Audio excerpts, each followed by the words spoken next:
So here we are back in our cinema room. So I've got the PS2 hooked up as it was previously, going back into the amp on HDMI 5.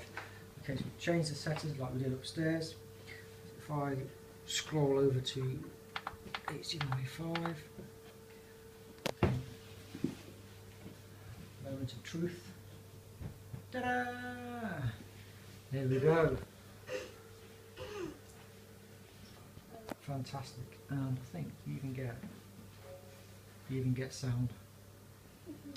Okay, so hopefully that little video has helped someone, and hopefully they're not going to be spending an hour and a half like I have trying to solve it. Alright, cheers for watching. Bye guys.